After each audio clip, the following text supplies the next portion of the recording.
Welcome to episode 49 of the Whatnauts review show. Every week we pick a story and we talk about it. Could be a movie, TV show, anime, manga, comic book, audio drama, all kinds of entertainment. We watch it, read it, ingest it however we need to ingest it, and then we come here and we talk about it. To the My vein. name my name is Melissa Wilkinson, and I'm joined as always by Kyle Springer. Kyle, how are you today? I am doing pretty good. I bought a new video game yesterday, so I'm itching to like go play that Oh, all what'd day you and get? waste my life away. I bought Division 2. What does that mean? I don't know that one. Have you heard the name Tom Clancy before? Have you seen Oh, like yes. yeah, so they also have made a bunch of video games based off of Okay. his stuff. Those I This know, one your is rainbows and whatnot. Yep, Rainbow Six Siege and stuff like that is a popular one. Division 2 is a video game. This one's taking place in Washington, D.C., and it's in the aftermath of like what I guess what they call the dollar flu. It's the Huh. idea that hey, people pass money around a lot. What if Yeah. someone was to like taint some of these dollar Ooh. bills, especially on like Black Sinister. Friday? Yeah, and see how fast this disease spreads. And apparently the premise is based off of a real event. Like the Oh. United States, I guess, ran some simulation of like, hey, what would happen if something like this were to occur? And things spiraled out of control very fast. Oh. And they were like, oh shit, life is very fragile. Our economy is very fragile. Oh no. So yeah, you're running around the ruins of like DC, trying to make things better, shoot That's bad nice. guys, kill things. Yeah. If that's what you have to do to help. Yeah. There you go. But that's not what we're talking about here today. It is not. Today, we are talking about Green Lantern, the animated series. It is St. Patrick's Day now as we are recording this. Yes. I've done my... forgot about that. Yeah, you're not wearing any green. There's no No. green in the frame at all, I noticed. So I could pinch you mean- through the screen if technology would allow me. The like screen on my Game Boy back there is kind of green. I'm going to count that. I'm very green for the listener. I'm drinking Bailey's right now. As soon as we're done recording, I'm going to go eat a potato. So I'm really living it up. Wow. So that's why I pitched Green Lantern, the animated series. It seemed on kind of on theme here. as vaguely St. Patrick's Day as we could get. Yes. This is a 2012 animated show that aired on Cartoon Network. It is from the DC animation team and the Warner Brothers animation team, and it was their first CGI animated show. And it only lasted one season of 26 episodes, and that's what we're talking about today. Yeah, it's kind of confusing because a lot of animated shows go in seasons of 13. Yeah.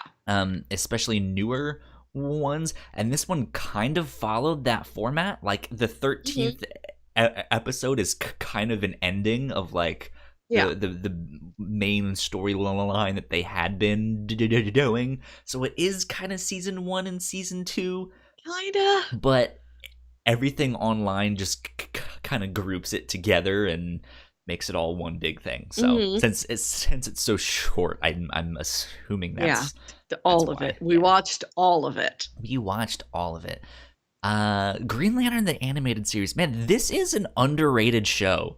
It is. I'm upset that it only lasted 26 Yeah. episodes. I know Bruce Timm was one of the executive producers, Yes. so who knows exactly how much he had his fingers in the show. But this fits in right with the rest of the animated shows that they did. The Batman the animated show, Justice League, all of them. This has an interesting pedigree because yeah, it Yeah. has the history of all the DC animated shows, and then for Cartoon Network, which it aired on Cartoon Network, this was kind of right around the time that it was the Star Wars Clone Wars stuff going on. Like that's happening right Oh, around the time. Um, hey, we are getting rated by a party of oh, 15 on Twitch. So thank you what? guys Hello. for checking us out. Thanks to Bort is for Oh, my son is rating us. also Yeah, named Bort. there you go. Yeah, so we're talking about Green Lantern, the animated series, for this episode of the review show, and yeah, we've not gotten into spoilers and stuff yet, but No. let's do a synopsis of the entire show, for people who might not have seen it yet. Yeah. This features Hal Jordan as the Green Lantern, and it's him patrolling the outskirts of space with Space fellow Cop. Green Lantern. Yeah, that's basically what he's doing. It's him, fellow Green Lantern Kilowog, a Red Lantern named Razor, who is at first What their a terrible prisoner, name. and yeah. He's at first their I'm prisoner and then Razor. kind of becomes their like begrudging friend and tries to live a life that's less anger filled. And then the ship's AI named Aya, Yes. she has like a robot body she walks around in, and it's those four characters patrolling space, trying to stop other Red Lanterns, trying to stop the Manhunters. It's but it's got these overarching plot themes to it, plot threads. Like it's not a very like monster of the week, bad guy of Yeah. the week sort of show. Like there's a lot going on. There's a lot of secrets with the Guardians of Oa and like their past dealings. Yeah. They find other lanterns that baffles me that they didn't know existed. Yeah, it kind of starts out the first main villain of the show is Atrocitus, Yes. and he's starting up a Red Lantern Corps, and it eventually kind of moves on. That's when the like almost season 2 thing Yeah. happens, and then more of the Manhunters start coming out, and they become a bit of a bigger problem Yeah. in the second half of the show. But yeah, like I said, I really like this show. This is my second time Yeah. watching it. I think I watched it shortly after it got canceled Mm. originally back in the day. Um, and yeah, it's one of those shows that I wish more people had watched. Yes. But you mentioned something that was interesting when you pitched Mhm. it, which I didn't think about. But I guess the Green Lantern movie, unfortunately, Yeah. came I out around the forget. same time. Yeah, So or like slightly earlier maybe. And they tried this and like that movie left a bad taste in so many people's mouths. Like they couldn't, cartoons yeah, always come down to selling toys and nobody wanted a toy of the show because they're like, "Oh, I didn't like the other Green Lantern. This just looks like him." yeah. Like you hold up a very basic plastic Hal Jordan next to a very basic plastic like Ryan Reynolds. They don't look that different and kids are like, "Oh, I didn't like him." Yeah, they couldn't sell toys. I think like the animation style some people didn't really take a liking to. No, this was not well received. It had its fan base, but it was not widely well received in its time, Yeah. unfortunately. So it got tanked, Ugh. unfortunately, which sucks. But it's a good show. Highly recommend it if you have not checked Yes. it out yet. I don't. You had the DVDs, Yeah, but I just watched a couple episodes of this when it was first airing, and I uh liked it enough to buy the DVDs, but this is the first time I've sat down and watched the watched the entire entire series thing. beginning to end. I went and got a subscription to DC Universe Mm-hmm. to pick it up. I'd been kind of putting it off. I'm a big comic book nerd, so you would think that would be something I get. Yeah. But it was just really content light. I didn't like that you couldn't get all of the DC backlog of Mm-hmm. comics and stuff like that. But they're putting a lot of TV shows and stuff up there. They have Titans, Good. and right now I think they're like midway through their season of Doom Patrol. Mm-hmm. Um, stuff like that. So I finally was just like, you know what, I'm gonna jump in and see, and hopefully if I buy a year's worth, that year will be worth it in the end, because I know they're putting out a lot more shows and cartoons and stuff like that. Yeah. Cannot wait for Young Justice season 3. Oh, yes. But yeah, should we start getting into spoiler stuff in a bit here? Yeah, we can dive on in. Sure. A little bit of housekeeping for Yes. people before we do that. This show, the review show, we've been live streaming it. We will no longer be live streaming the show since it is kind of a book club style show. It doesn't really make for the best live stream content unless you followed along at home with us. So we are going to make our live streams of this show patron only. Patreon.com/the Whatnauts is where you can support us, and for a single dollar you can get access to the live streams of this show, as well as get all of our podcasts early. We have this show, we have the Captain's Log, which is our like weekly off-topic show, and we just kind of started reviving the Reactor Core, which we have a spoiler cast of the new Captain Marvel show up on that as well. The whatnauts.com is where you can find more information on all of that. Let's see, do we have any other housekeeping stuff? I think that might be it for now. Just all the classics. Follow us, like us, tell a friend, please give us $1. Yeah. Also a green thing. Yes, more green things for St. Patrick's Day. That being said, we are about to get into spoiler territory for Green Lantern, the animated series. So if you have not checked it out, go watch it.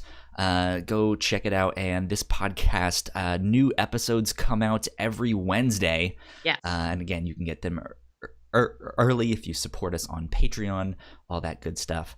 But yeah, we are about to get into spoilers. So we just want to give everyone a heads up, and there you go. That's our big old spoiler alert thing if you are watching live with us here. But there you go. Melissa. Yes. Where do you want to start out with this? I think I actually would like to start with the animation style. Okay. Because I think that I remember hearing that was something that kind of kept people away from this, because it's very simple and shiny and smooth, and there's not a lot of like detail or texture to it, but it's not primitive looking. It's not like it's not Pixar, but it's not Reboot either. It's sort of right in the middle. And I think the style actually Reboot. worked. I remember that show. Amazing. It's not that. It is like 5 reboots. It's much better. Yeah. But I think they use the style very well. Like it's got like there's some fantastic little character motions every once in a while. The action scenes look great.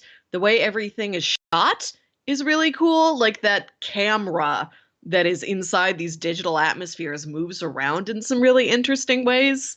Yeah.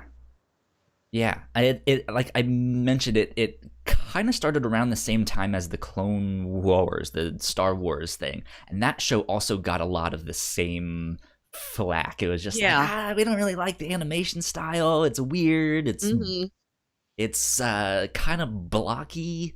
I don't know. I liked it, but it is one of those things that is like, even Star Wars Clone Wars, you could tell as the show got more popular and continued, they got more and more money to make it look better and better.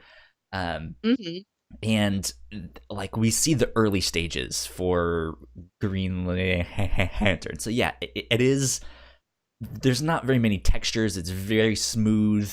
The worlds are kind of empty because they can't afford to have all of the people walking back and forth, which is that can be a big turnoff. That's one of my big complaints. It's like these worlds just feel empty, and that's not like that. That's not really what I want from a show like this, especially if they're going off to alien worlds and stuff like that. I want to see more of these. Like, what is life like on these things? And they just have to pare it down to its like smallest thing.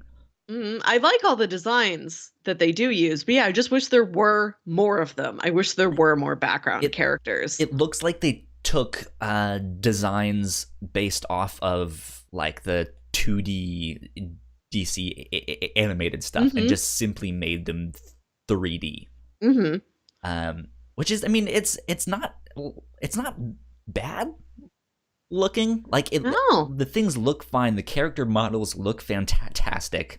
Um, I think I would really like it. Yeah, if there was just a little bit more texture and a little bit more yeah. going on visually. Mm-hmm. But the actual animation, at least on the one that I watched on the DC universe, it was 1080, so Mm-hmm. it looked really crisp. Mm-hmm. Um, but yeah, then just like it was one of those things. Like, I mean, thankfully the stories were actually good enough to keep Yeah. me interested. Because if the stories weren't all that great, then I'd be like, the show is kind of whatever. Yeah. Yeah, I get that. So it makes up in plot what it's lacking Yeah. in visuals. I like the plots of this show is very simple. Like there's never a very complex narrative going on, but it's very mature and very emotional and very sincere.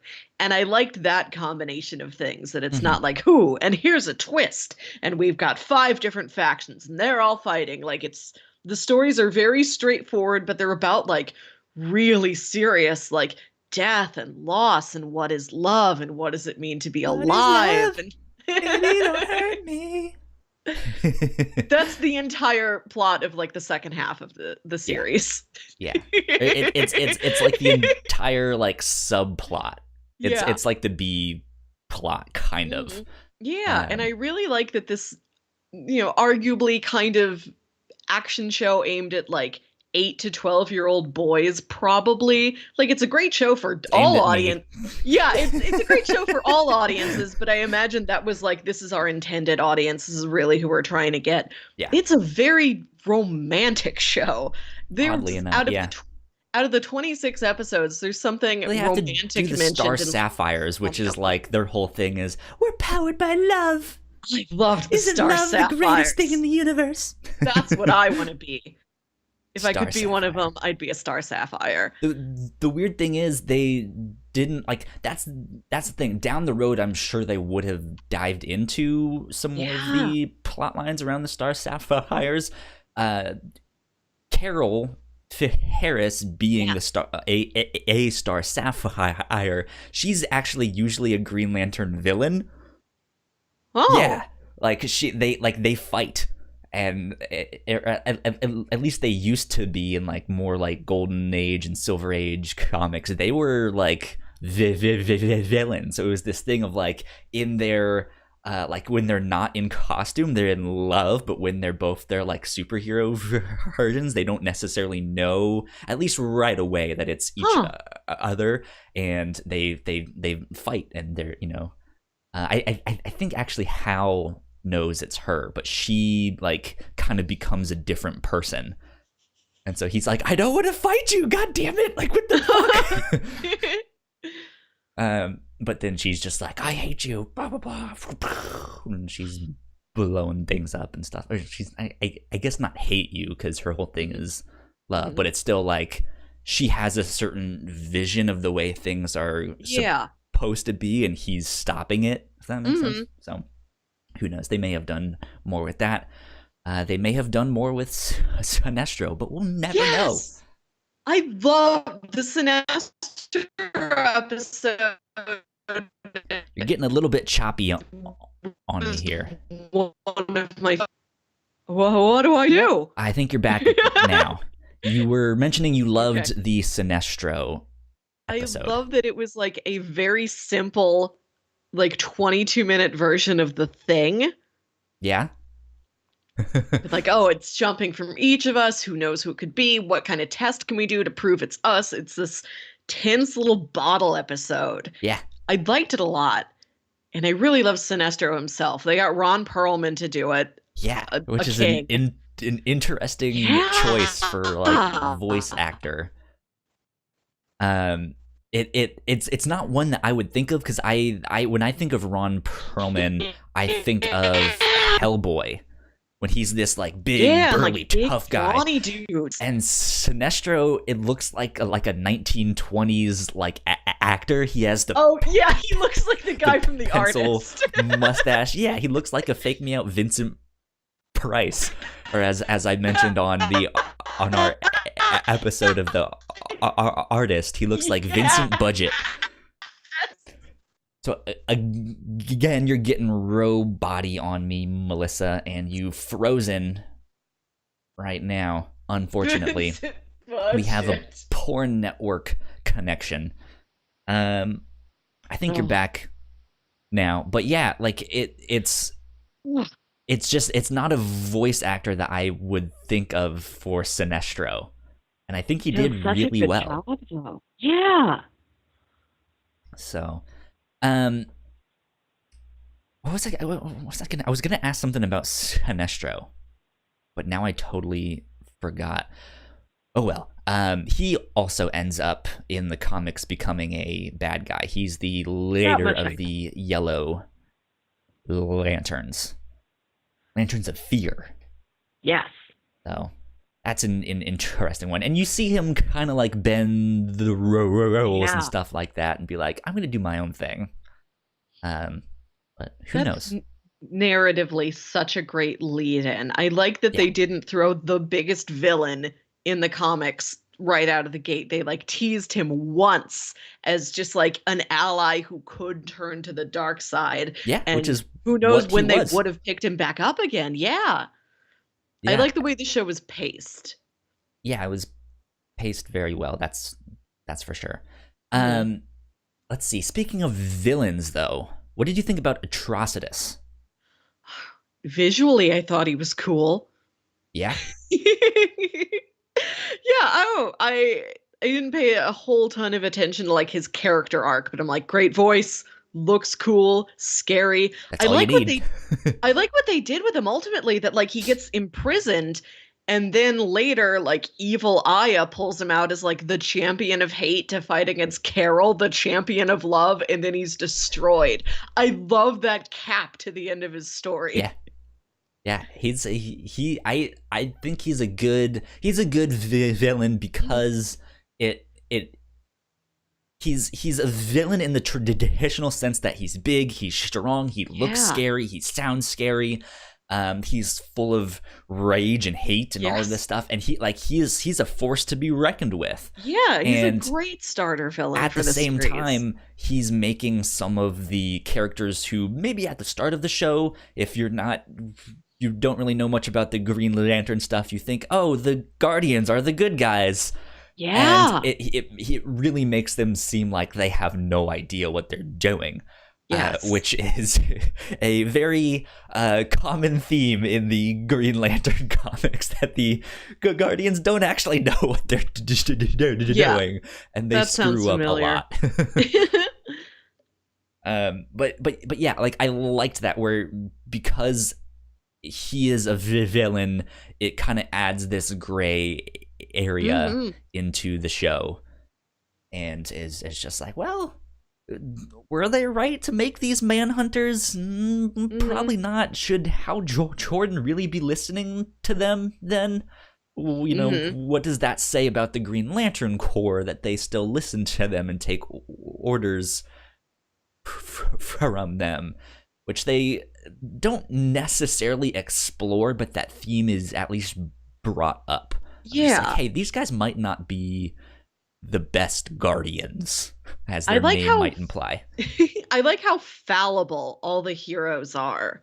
Like, all of them are super flawed and make a ton of bad decisions. They're like, well, I learned now. Let's keep trying. Yeah.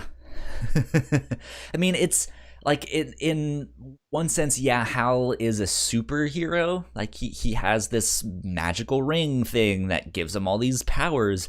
But yeah, like I kind of jokingly was like, he's a space cop, which is kind of what he is. And when you get down to it, a lot of cops have to make judgment call. I mean, all superheroes and stuff have to do that too. But that like having that like that space cop kind of procedural vibe. Like there is something like you're going to have to be put in situations where you don't necessarily know what to do, or what you think is Yeah. right might not necessarily be the right thing, or you're taking orders from someone who's corrupt and Yeah. stuff. So like it has that stuff in there, which I really like.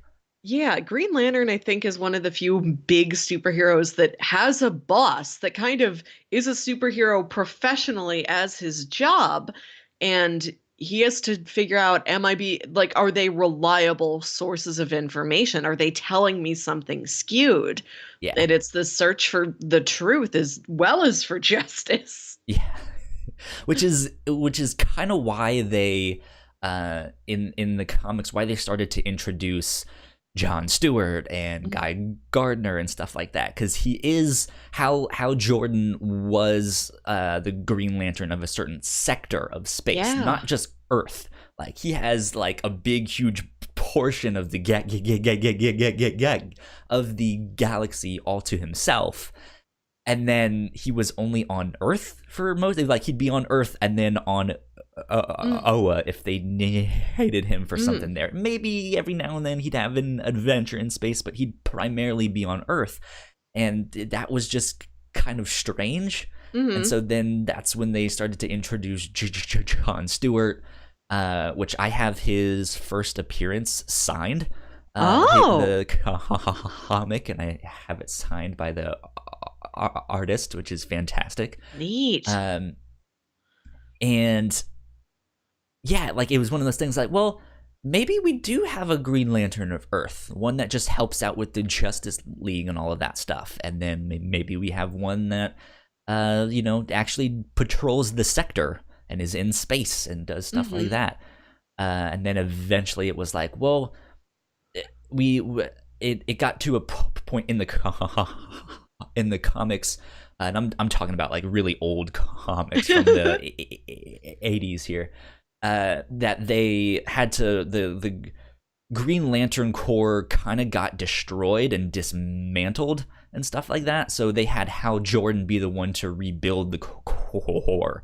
He was the Hmm. one kind of going around all of space, like recruiting new Green Lanterns. And one of the ones he recruited was that like disco ball looking one. Yeah, I like that Yeah. guy. Um, and he was in there, the squirrel.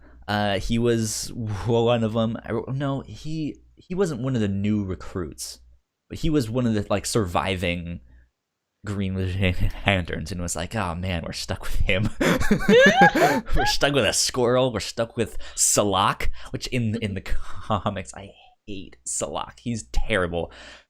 Which one's He's Salak? the one on Oa. He looks like an alien bug looking thing. He's the one that like Oh, would work the oh, with like doors the and stuff like weird that. 90s haircut, that guy? Like the No, slug guy? no, Okay. not that guy. Salak was the one working the doors. When episode like 12 or 13, when Okay. Atrocitus is attacking Oh, Oa. yeah. Oh, the guy with like four arms Yes, that and guy. only four. Okay. Yeah. In the comics, he's just like an old Of man. course he is. I see that. Yeah, and it's just like, why are you even here, Salak? No one likes you. Um, but yeah, so he's in this. So it's neat to see all these different Green Yeah. Lanterns. Like, oh, there's that guy from that thing, and there's that guy. Whoops, I hit my mic. But yeah, like it's fun to see all of that.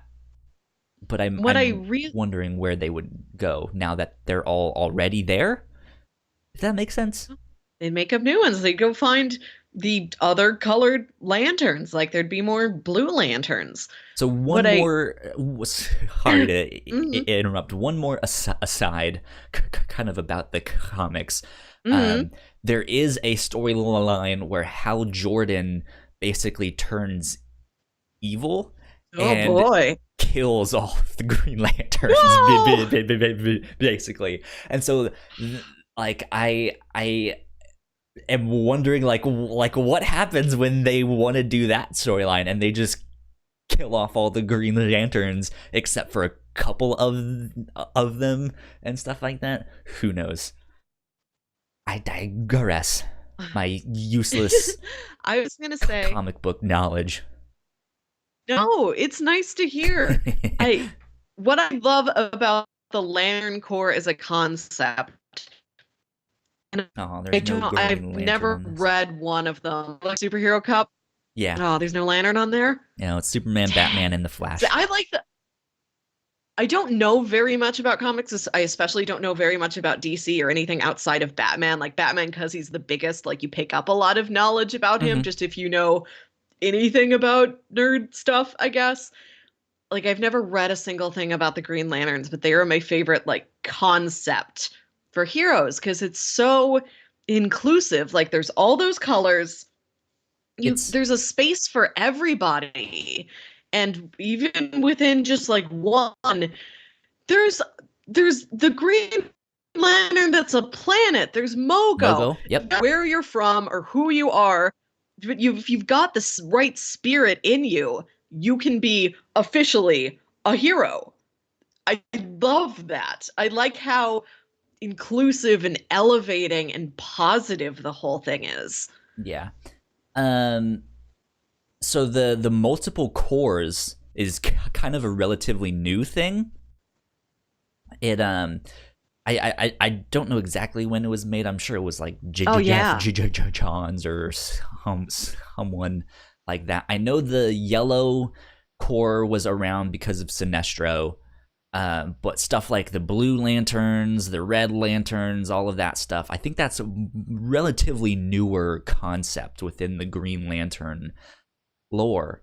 Um, but like it's neat to see all those different faction, like in not factions, but different cores. That's one thing I would Yeah. also kind of like them to explore. Like if I guess they're not making more of this show, but like that would be one thing that I think Avatar: The Last Airbender did really well. Is it Yeah. explored all of these different countries and stuff like that. All those different all those different benders. Yeah, I think Um, one of the producers of the show was one of the Avatar producers, maybe, Giancarlo Volpe. That yeah. name sounded familiar to me, and I think that's where I know it from. Um, and yeah, like it's one of those things that I like. I wish they would have explored that a little bit more because Yeah. we start to see some cool characters. Like there's what's his name, Saint Walker, Saint which is Walker's the best. it's just a sweet name. And Yeah. he's just like he just makes like a little small cameo thing, and it's just like like I would kind of like to see more of him. He's so cool. Yeah, yeah. I let's see. One more little fact about Mogo. I think, if I'm not mistaken, Alan Moore created him, the guy that wrote Watchmen and V for That sounds like Vendetta. something he'd do. Yeah, he had a number of like one shot issues of Green Lantern stuff. That was just like, hey, here's the like, what if a whole planet was a Green Lantern? There's another one where a character goes into another universe thing, and she finds this character who is color blind, so she doesn't understand the concept Oh. of a Green Lantern Oh. because one green is color, but she's not just she must be completely blind. It must be that because she also doesn't understand what a lantern is. Like she has no idea of just like the idea of light and stuff like Yeah. that. And so it's this weird thing of like, what do you do when you would encounter a character like that, especially one that has the potential to become a Green Lantern? Ah. And so yeah, it's fascinating stuff. But yeah, let's see. What did we talked about the art and stuff like that. What did you think about Aya as a character, because she becomes even more important in the second half of the show? I liked her. I love how her story starts that she's just the ship's AI and she sees what they're doing, and she's like, I'd like to do that too. I would also like to officially be a Green Lantern. And they're like, well, you're a ship. What will we have to put the ring on? She's like, okay, I will make a body then. I will be a Green Lantern. And Yeah. she just takes charge. She builds a body for herself, and that's like Green Lanterns are willpower. That's such a Green Lantern thing to do. Yeah. It is. I liked her character a lot. I think I think it was one of the late additions of the show, though, and I mean that in the best way possible, because Yeah, I do she puts it think, together. yeah, she holds things together, but it was one of those things that's like, we have Hal Jordan and we have Kilowog. Who else should we have? Sinestro. Sinestro might be a little too much of a, he is a bad influence type of thing. We don't want him like on the team. No one likes Salak. Yeah. No one likes the squirrel. No, like all of that stuff. And so yeah, I think they kind of made up. They're like, what if their ship has an AI, but the AI is like has this personified view, if that makes sense. But I think it worked out really well. Yeah. If that makes sense. Yeah, I love Aya. And there is something a little iffy about this big conflict of the show essentially being boiled down to woman loves guy breaks up with her, she turns super evil and powerful and tries to destroy everybody. But it makes sense in this storyline because it's, she's this AI and she's trying to figure out emotions at all, and Razor's trying to figure out emotions at all. Yeah. And it's just like this big tangle between the two of them. And because she's like, what is life? What is death? What is good? What is evil? What is emotion? What is logic? And she's got access to this incredible power. It just blows up into this giant conflict. And in this storyline, I think that works. And I really like how it turns out that she gets talked down from it. Like, no, you've got an emotional core in you. You can never get rid of that, and you never should get rid of that. Yeah. Well, the big twist is that she's not fully a robot. Like, she's not only an artificial intelligence. There's something living in her. Yeah. Yeah, which I don't know if that's a thing in the comics. Like, if that's the hey, the Green Lantern like energy or whatever it is, if that is like based off of a living creature. I don't think it is in the comics. Who knows? But I think it ended up working really well for the show. Yeah, it is in there. Well, I mean, it's it works really well, I think, because they don't explore it.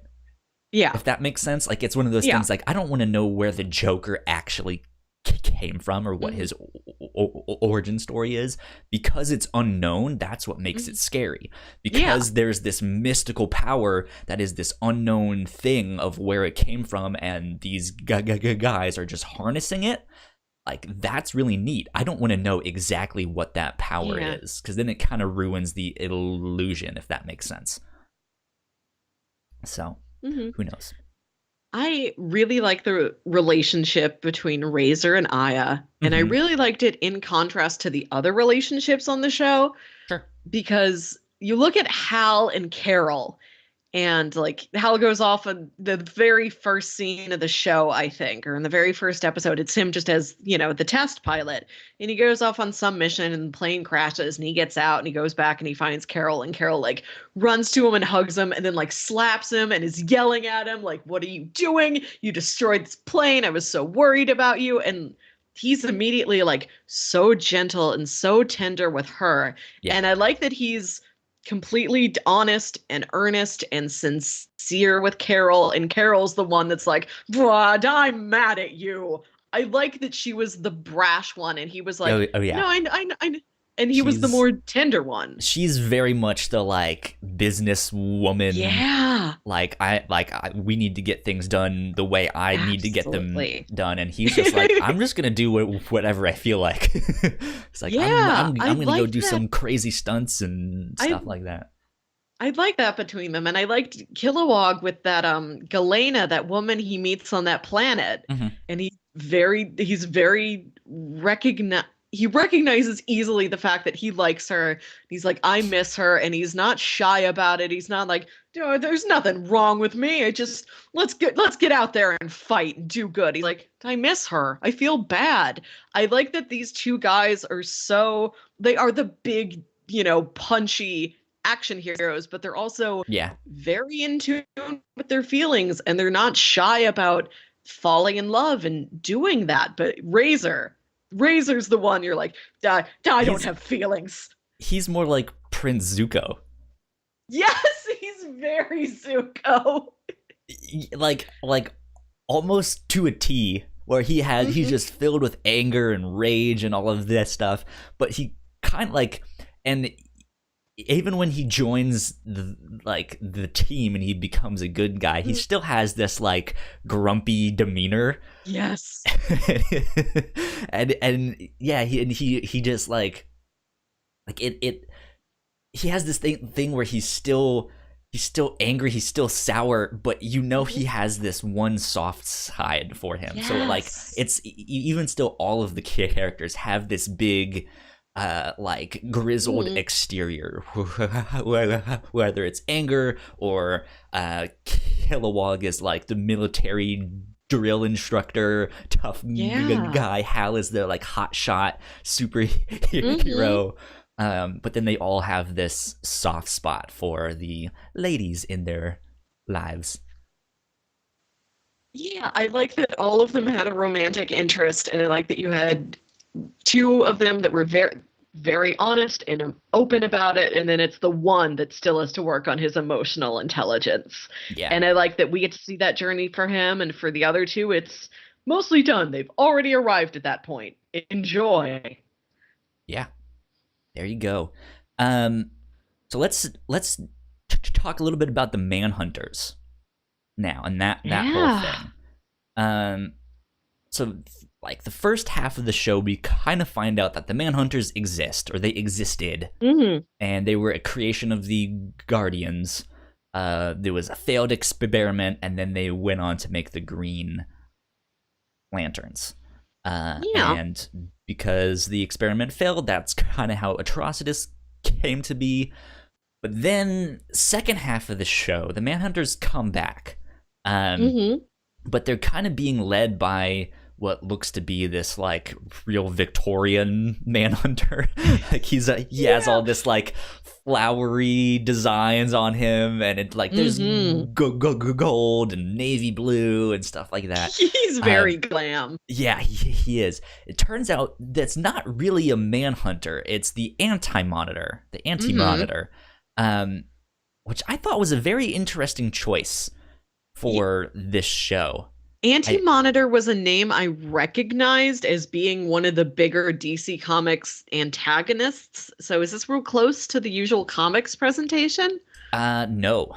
Okay, because it, Um, it seemed different than what I thought it was. this seems it's like a mix of yeah, it's just like a mega manhunter. They mixed Mm. like the lore of the manhunters, Krona's story, and then Crisis on Infinite Earths all into like one thing here, Hmm. and that's how we get the anti-monitor that we do in this show. They kind of mentioned Krona Yeah. in this show. His whole thing, as they mentioned, he's a scientist, and the Guardians eventually had this big like technological boom, and they made a device that allowed them to study the past. Their one rule, though, was you can never go back to the creation of time, because if you do that, Uh-huh. it's gonna screw things up. Or to view it, you would have to kind of be there before time, and that makes some weird science paradoxy stuff. Yeah. And he was like, "Fuck that! I'm gonna go do the unspeakable."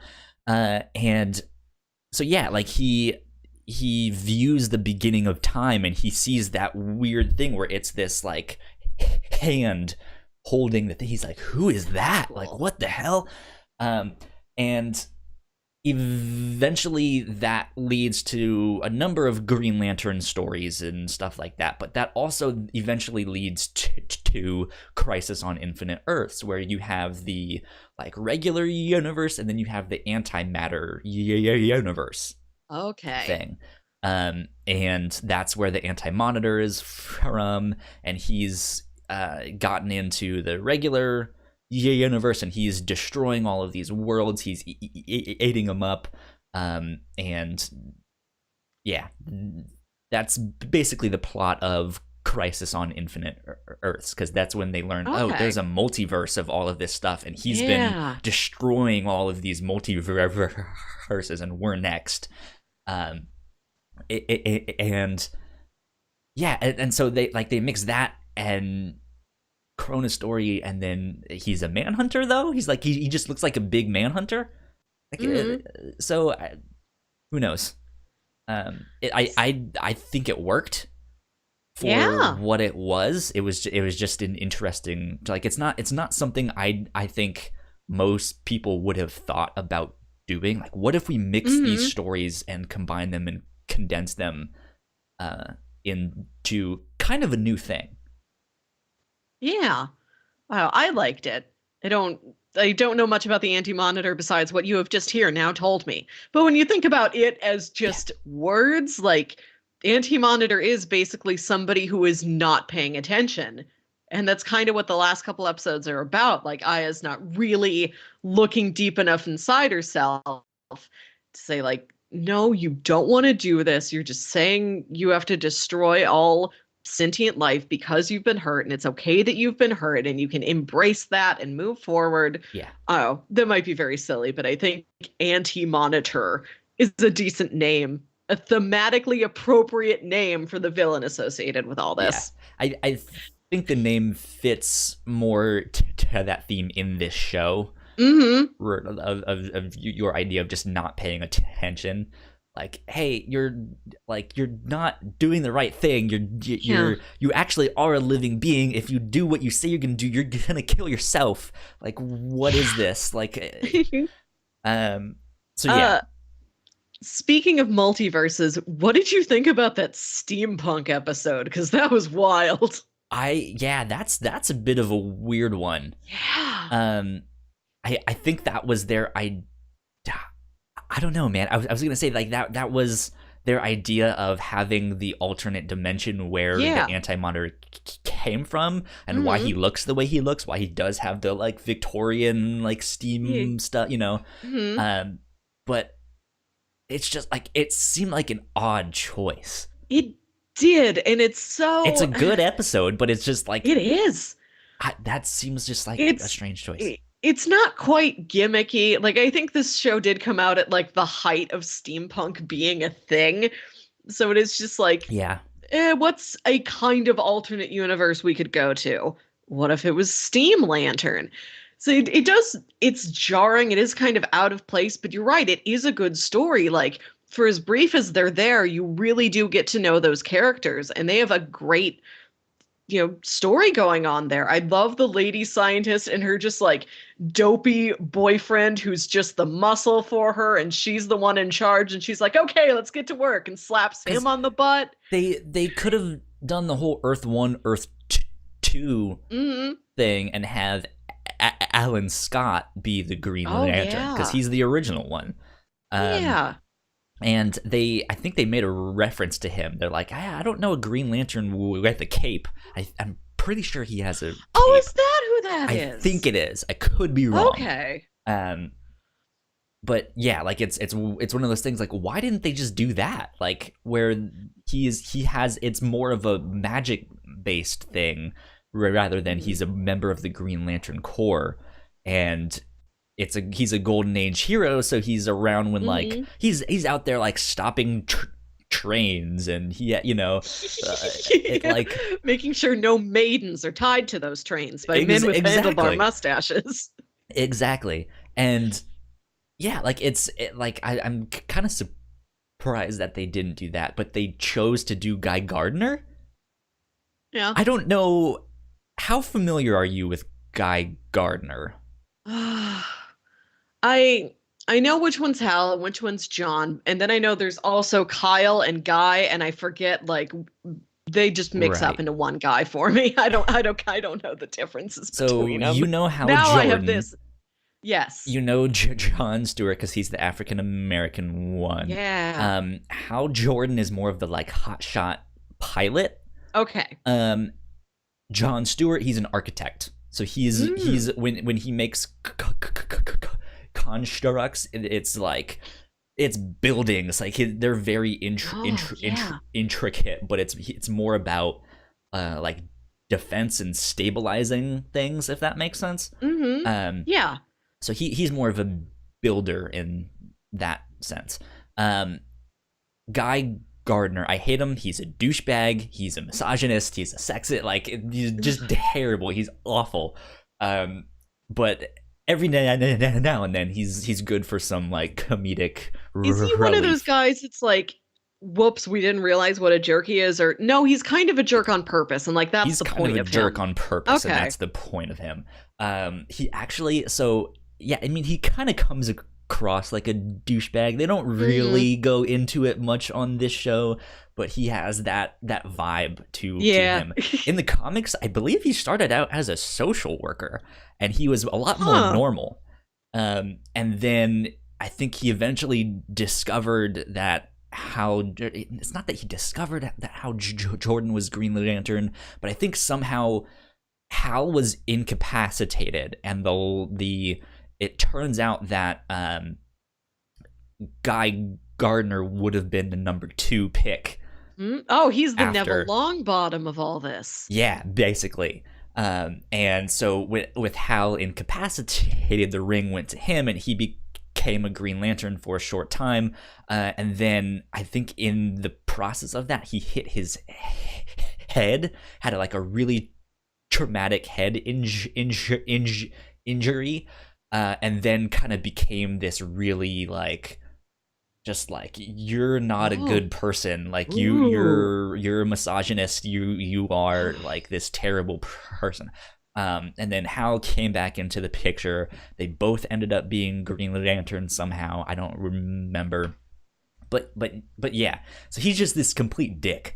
And there's these comics called Justice League International that has one of my favorite scenes, my favorite interactions in like all of comics in that. And if you read it, you know exactly what I'm talking about. But there's a scene where Batman is trying to get the Justice League back together. It's right after this event where they all like Justice League no more, and he's trying to get the team back together, and Guy Gardner is one of the members that is coming back. But he has that hotshot thing where he's like, I'm Green Lantern of Earth, like you guys need to listen to me, not Batman. Who does he think he is? And there's this interaction that happens where Batman just punches him and knocks him out in one punch. Of course he can. And yeah, I mean, like he's mouthing off, and Batman is just having none of it. He just decks him right in the face, and he knocks him unconscious. And it's like Mr. Miracle and Blue Beetle are sitting there like, one punch, holy shit, he knocked him out in one punch, what the fuck? And then Black Canary like runs in the room. What happened? And they're like, he just knocked him. He's like, I missed it. No, like they all hate him. They're all just like, I wanted to see Guy Gardner get knocked out. I'm like, I love this. This is amazing. It does sound fun. But yeah, he's a Green Lantern that I don't like, and I don't think he's not as popular.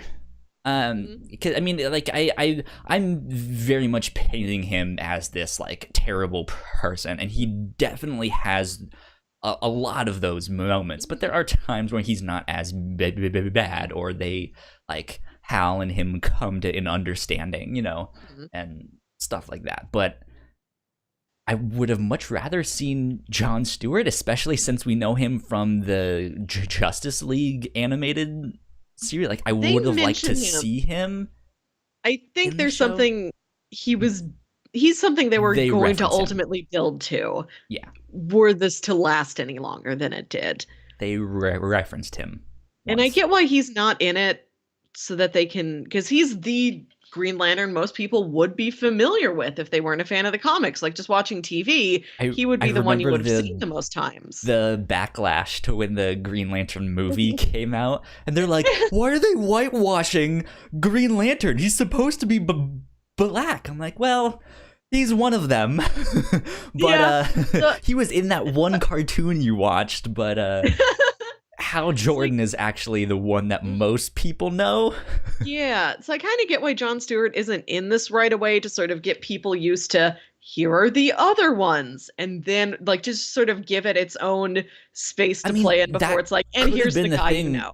It could have been the thing where they put out this cartoon before the movie Mhm. with Hal Jordan, hoping again, like what you Yeah. said, get people used to this idea. Oh, there's more than one Green Yeah. Lantern, and more than one Green Lantern on Earth, you know. Hmm. And then the movie came out, so hopefully they would know. It's like, oh, that's Yeah. Hal. That's the guy that I know from the cartoon, you know.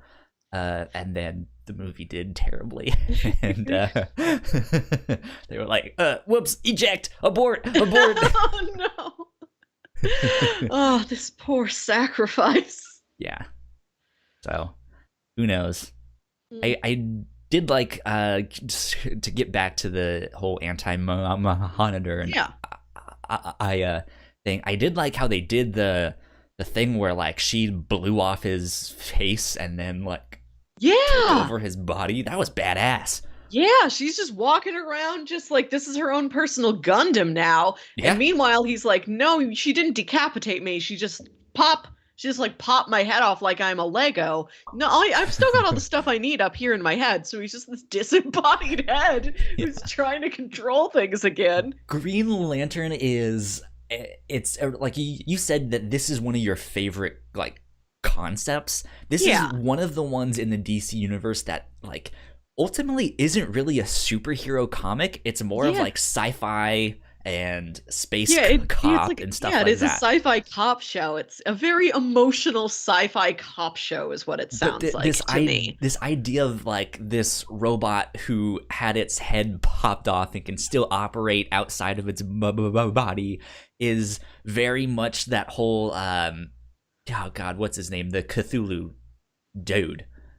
Oh, H.P. Lovecraft? Yeah, it's very kind of Huh. Lovecraft in that way of here's this disembodied head in a jar that's still operating and still doing things, you Yeah, know. that is kind of like, it is a sci-fi version of old, like early 20th century pulpy horror sort of Yeah, stuff like that. which Yeah. Green Lantern comics sometimes gets into because they go to all of these alien planets and Yeah. stuff like that, and like sometimes they're in ones that they've never explored. Some you know, there's like I mentioned, there's that one like what happens when they go to an alternate dimension, or not an alternate dimension, but they go to a planet where the person who is like next up on a to you know to be a Green Lantern, their whole species doesn't understand the concept of light, so they don't Mm-hmm. know green or lantern. Like they have Yeah. no concept of what this thing That's so could be. neat. um there was another one, I don't remember exactly, but yeah, it gets into that more like the elder gods Yeah. horror type of stuff, and it's just like Yeah. this is really neat that it's this like Yeah. sci-fi like space horror story Yeah, and like stuff. that's what the Sinestro episode is like. And Yeah, that's why I loved it. yeah, Another episode like that I want to single out is the one where all of their rings are drained absolutely dry. So it's not just that now they don't have Babel, I believe powers, it now was they don't have called. armor.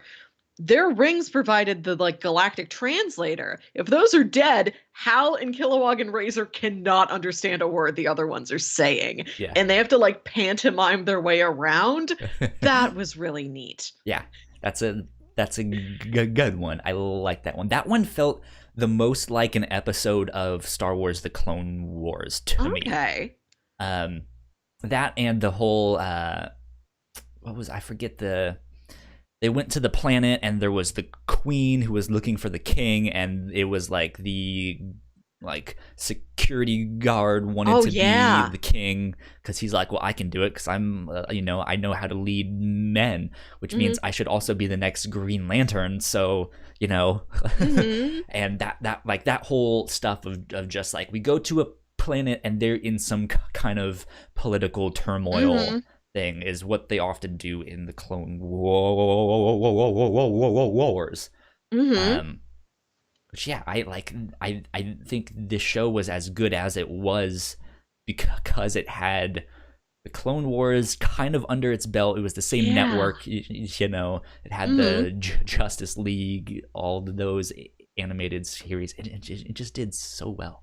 Yeah, the Warner Brothers Animation Group has turned out some great stuff because they were also doing Scooby-Doo Mystery Incorporated around this time. And I Okay, think they're different branches. I think like the older like cartoon stuff is different than like the they might have DC like a comic more like stuff, but I Hanna don't. Barbera, like Yeah, you yeah, but guys I think do all it's that got one, like and who knows? yeah, but I think it's got some of the same like producing affecting all of it. And that was a strong period. We had this, Yeah, we had Scooby-Doo Mystery Incorporated, there was the Looney Tunes show, which was the Looney Tunes characters reimagined in like a wacky neighbors sitcom. And when I describe it, it sounds terrible, but it became hysterical. It got so strong.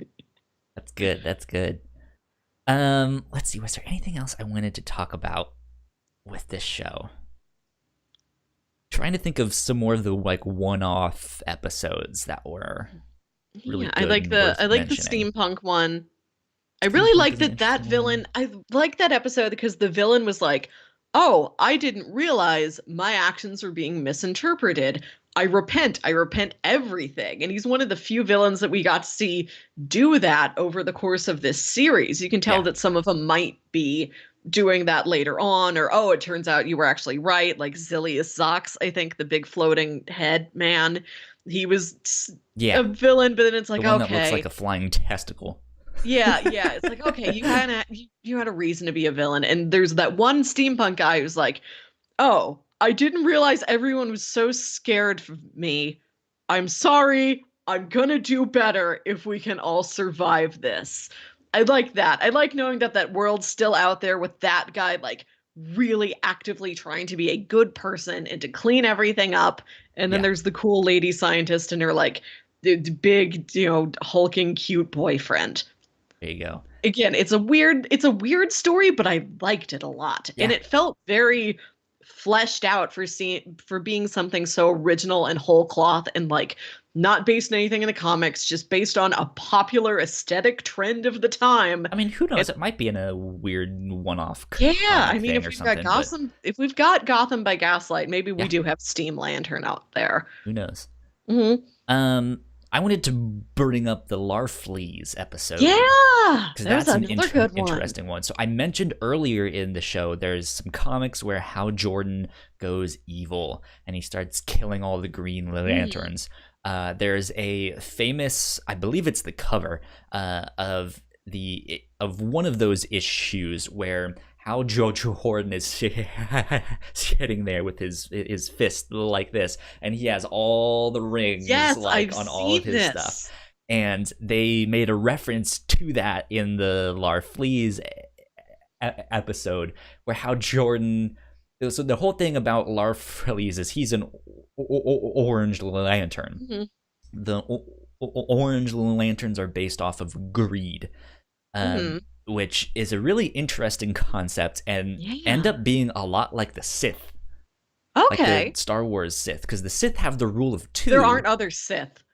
Well, there used to be. There absolutely used to be. But then Darth Bane, I believe it was, instituted the rule of two. No, I just like that you said the Sith, the Star Wars Sith, as if I was going to Oh, confuse that with a single other property. I didn't even realize I said that. Oh, not Um, like the Sith I have in my hometown, oh like the yeah, you just space one. the Okay. Sith right around 23rd Street, The know. local Sith gangs prowling streets. um, but yeah, so the Sith the Star Wars Sith, they have the rule of two, which is basically there can only be two Sith, the Master and his Oh yeah, yeah. apprentice, because anyone outside of that they see as a threat of someone who could take that power, and so they kill them. And so in a similar fashion, the Green Lanterns get to this like weird looking like ancient temple thing, and there's all these hieroglyphs of all these orange lanterns and stuff like that, but it looks like there's treasure everywhere in the thing, but it's not actually treasure, it's just all of the orange rings. Yeah. And it's just like there was a lot of these guys and they are all dead because somehow Larfleeze made it on top. He was the one that won. And so he's sitting there with it, like the orange lantern and all of these rings, and he's like, "It's mine, my precious." But Hal Jordan gets it, and he becomes really greedy, and he picks up a bunch of the rings, and they're all on his fingers, and it has that like, yeah, and yeah, like that was a neat one.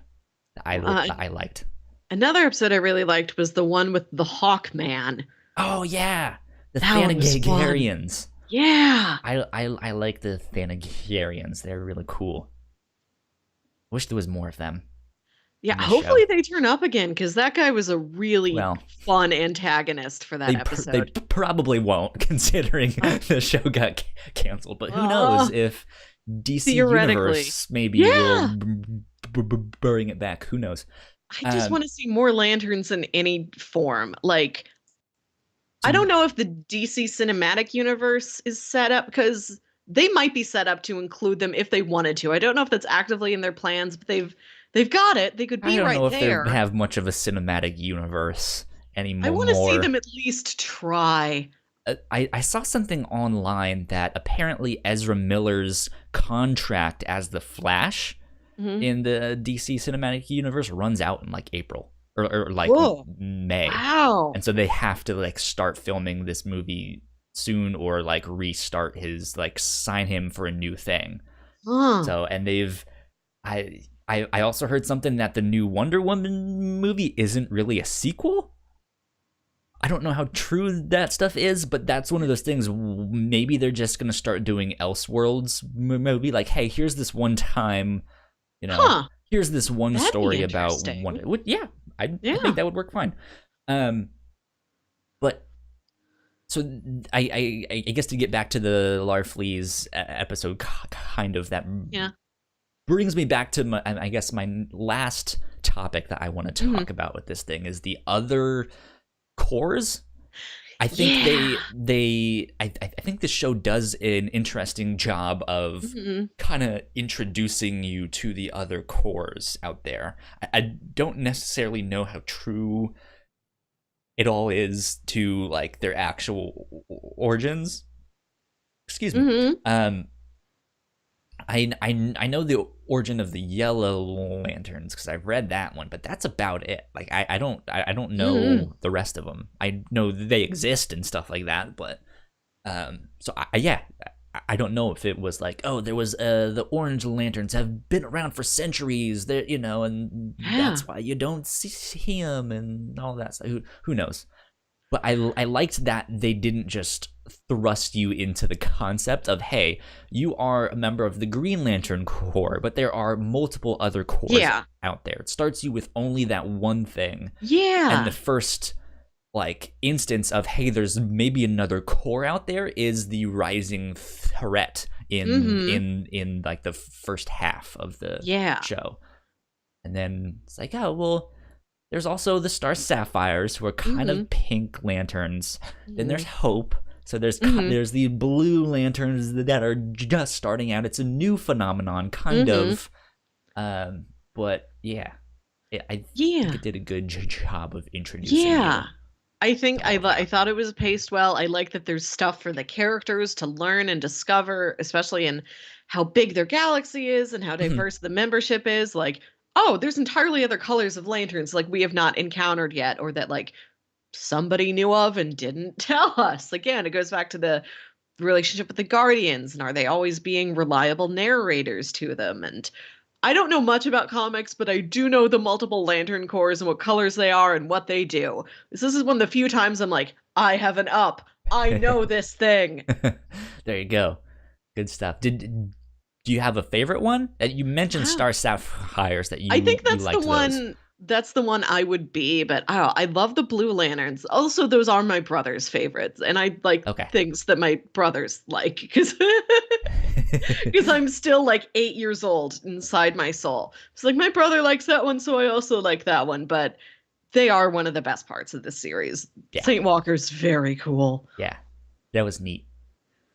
It was neat. I want to see the lanterns explored more in that sense because I don't want them to fall into the like as much as I like Avatar: The Last Hmm. Airbender, they oversimplify a lot of things in that Hmm. show with this idea that like each nation is its own like type of bending, and so all Yeah, the people in that nation are like characterized by that type of stuff, yeah, right? Whereas the Lantern Corps can pull from multiple different species, multiple different yeah, planets, all that stuff. So I like the idea that the blue lanterns, which are hope, kind of have this calming meditative state, but then you have the like two or three characters we see are kind of based off of like Buddhism, and there's yeah, the elephant, there's Saint Walker, who's an alien, but he is this like he's doing all of these hand signs and stuff like that, and it's like I like that, but I would like to see someone like yeah. Kilowog be in the Blue Lanterns. Like, who is their drill Well, instructor? Razor's gonna do it. Razor's Yeah, gonna well, get there. he's picking up techniques and Hmm. stuff. I don't know if the name Razor would really fit for a blue lantern. It's such an edgelord name. I'm It Razor. it is, and Do he you is remember that the guy. movie Dodgeball? It's like, Yeah, this yeah. is Laser, and that's Blazer, and that's Razor. That's the point of him at the beginning. The point is to take the edgiest guy possible Yeah. and then watch him drop all of that and turn into this like sweet guy who's like, here's all my blue hopeful lantern stuff and my cool robot girlfriend. There you go. Uh, wasn't there what cartoon am I thinking of? There was some cartoon about like is it My Life as a Teenage Robot or something? Yep, yeah.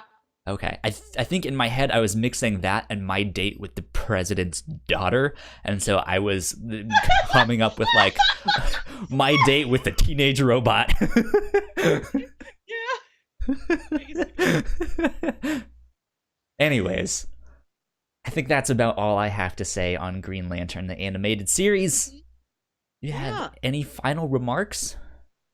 No, just that it's real good. And I think it's got a lot of different stuff in there. Like I said, this Mm-hmm. is kind of a boyish, like action adventure show, but there's so much romance in it. There's so much romance in Yeah, it. Yeah, so there's a little bit everything for everybody. there you go. Um, I agree with that. I think it's underrated. Go check it out. It's on DC Mhm. Universe. So if you sign up for that, you can watch Titans and Doom Patrol and all the new shows that they're coming out with, and Green Lantern, the animated series. Mhm. Um, I've mentioned him a billions of times on this episode already, but I would say go check out Star Wars: The Clone Wars if you liked this show, Mhm. as well as more of the DC animated cartoons, Yeah. um, and even Avatar: The Last Airbender, kind Yeah. of. Yeah, this reminded me a lot of Avatar and a lot of I haven't really seen Clone Wars, but we watched the first season of Rebels last year, Star Wars Rebels. Yeah, we did. And this seems like a nice meeting point between those. Definitely. Mhm. Um, let's see. I believe that is all for that Yeah, episode. Let's get it's into Twitch pitches time. for next Yes. week. I'm going to be shutting Twitch down, so if you guys are saying anything else, I won't be able to see it because I'm going to pull up my notes. Okie doke. So here's the three things that I got for you now. My theme is loosely stuff that is based off of uh like popular TV shows now, Oh, more accurately, like I want to read the comics or stuff that these shows are based off of. okay. However, uh, one of them I say we just watch the show instead. So Okay. whatever. Pitch number one: Deadly Class, volumes Okay. 1 through 2. There is currently a sci-fi original show Okay. based off of these comics, and I thought about pitching the show, but there's not really any place to stream it just Mm-hmm. yet, and the final episode comes out on the 20th, and we're Mm. recording this on the 17th. So it would have been perfect if it was all on like Hulu or Mm-hmm. something. Then it would have been like, oh, well, that last by time that last one comes out, that's when you'll be watching it. But um, Deadly Class volumes 1 through 2. From what I understand, this is a comic about a school of assassins. They Mm. like teach you to be assassins or something like that. I'm interested. I think the artwork looks fantastic. I believe it's written Mm. by Rick Remender, art by Wes Craig. Um, the coloring, I don't remember who does the coloring off the top of my head, but the coloring looks fantastic. I've been interested in this series for a long time. With them making the show, everyone was like, you need to go read this because it's fantastic. Mm. So, volumes 1 through 2 of Deadly Class. Um, Okay. and then if we read that, maybe sometime in the near future here, you can go watch Deadly Class Season 1 on your own time or something. Pitch number 2: Mm-hmm. Umbrella Academy Season 1 on Netflix. Okay. This is based off of a comic book by the same name, Mm-hmm. Umbrella Academy. What a lot of people don't know is that the comic book, and I believe much of the series, was at least produced or consulted or something. I don't remember what credit he gets. But Umbrella Academy is written by one Gerard Way, That's the only thing I know about it. Are you which kidding? That's not a fun fact. I've That's blown fact so one. many people's minds. They're like, I was like, oh, do you know who this comic is written by? I'm like, Gerard Way, and they're like, yeah, who's that? I'm like, well, you might know him as the lead singer of My Chemical Romance, and they're like, no Remember the shit, chemical romance? It belonged to him. The yeah. possessor was he. So yeah, he also writes a bunch of comics and stuff like that. Umbrella Academy is his own original, Mm-hmm. like, creator owned comic. More recently, he's written some comics for DC. He wrote some of the Doom Patrol comics, Oh. which DC Universe, again, we're not sponsored by them, but Mm-hmm. they are working on a Doom Patrol TV show right now. They're midway in their first season of that. Umbrella Academy, I don't actually know what this is about ultimately. From what I understand, oh, you look like you were about to. I've only in that I saw the Netflix trailer because Netflix played it for me. Like, you didn't request this, but here you go. And I'm It like, sounds okay, I like will sit there's here some politely. event There where is. people give birth like all at the same time. They didn't know they were pregnant and all of Yeah. that stuff. And there's a doctor that goes around basically adopting those babies. I Mm-hmm. maybe they have special powers. I don't know. But I guess within the first episode, you find out that that doctor has now passed away, and his children are kind of reuniting because of that. From what I Mm. understand, I've heard nothing but good things with this book, so Oh. I'm interested to say the least Okay. with this. That's Umbrella Academy Season 1. It's on Netflix original show. Mm-hmm. And then pitch number 3, I was struggling a little bit because I was like, well, maybe I can do some Doom Patrol comics and we can read the Gerard Way ones of that, but I don't want to make this a Gerard Way like thing because maybe he also has some other comics out there that we could read. But I was like, oh, there was another movie that came out that we didn't go see, but is based off some manga. Alita Battle Yeah. Angel. So I want to read volumes 1 through 4 because these are smaller volumes, and manga always reads a little bit faster. But Alita Battle Angel is available on Comixology Unlimited. I believe the entire series is on there, Oh, nice. or most of it. I'm not sure how many volumes there are in total, but yeah, looks a little cyberpunky. Looks like post-apocalyptic a little bit, but there's this robot, I guess, Alita, that is,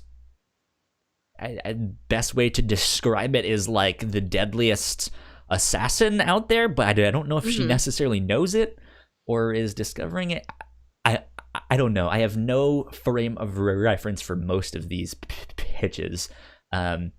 But I'm excited to dive into all of them because the movie looked really good.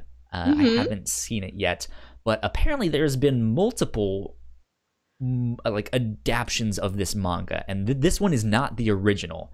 I think there's an older one that it is like the original one, and I don't even think it has Alita in the name.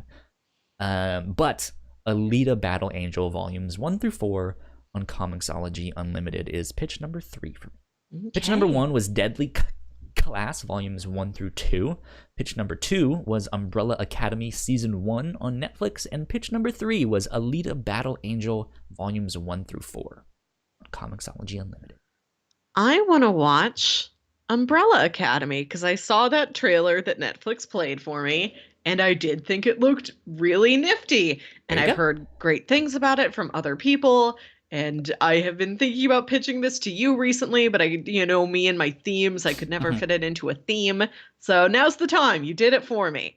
If anyone wants to, I know volume 1 of Umbrella Academy, the comic, is also in Comixology Unlimited.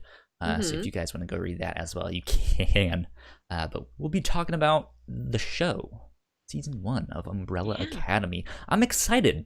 Yeah, this seems fun. Should be good. Should be good. Melissa, where can the people find you on the magical interwebs? Spelled with a Z. The only way to spell it. You can find me on Twitter and Instagram at Wilkywit. That's WILKYWIT. And you can find me at Yo Kyle Springer on both Twitter and Instagram. If you guys want updates for the show, we are at the Whatnauts on Twitter.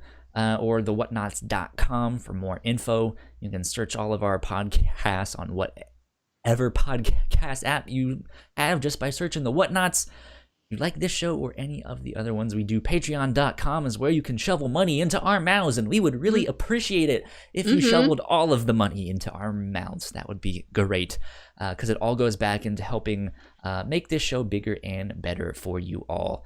And hopefully maybe one day Melissa can start saving up for a new computer so we won't have camera stuff. It ended up working most of the episode, but every now and then you got robot-y here and there. But hopefully down the road we can start investing a little bit more and getting more Patreon reward stuff happening. But new episodes of this show come out every Wednesday. You can get them early for $1 on Patreon.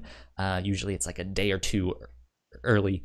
And I believe that is it. Excuse me. Go like, share, subscribe, sell your soul, tell a friend, tell a foe, tell someone in a different space sector.